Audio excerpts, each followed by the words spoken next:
நண்பா 4/21 கோயிலுக்கு வந்துட்டோம். இன்றைக்கி என்னென்னா நாங்கள் ஒரு ட்ரிப் போய் கீழே விழுந்தது தான் சொல்ல போகிறேன். கீழே விழுந்து வழியில் இருக்குது, ஆனால் கொஞ்சம் காமெடி இருக்குது. அது கேளுங்க, கோயிலுக்கு மேலே போக பேசலாம். ஒரு கேரளாக்குள்ளே ட்ரிப் போயிருந்தேன்.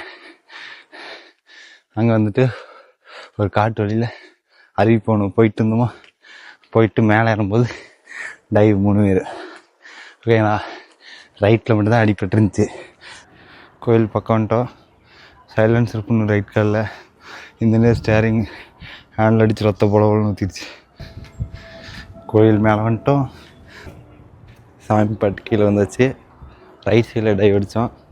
காலில் முட்டி கீழே மடக்கிற இடத்துல புண்ணு, தீயில் சுட்டது கையில் புண்ணு, பின்னாடி பண்ணுறவங்களுக்கு கால் புண்ணு.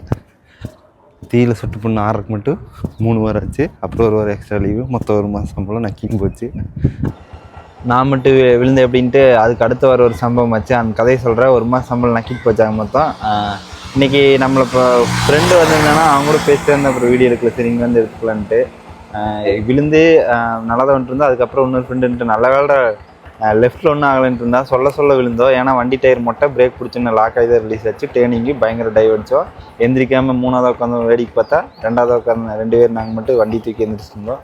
இந்தமாதிரி போய் யாராவது அனுபவம் இருந்தால் சொல்லுங்கள். நாளைக்கு எப்படி அவனுக்கு ஆச்சுன்ட்டு சந்தோஷமாக சொல்கிறேன். டாட்டா, பாய் பாய். சிரிச்சுக்கிட்டே இருங்க எப்போவுமே. டாட்டா.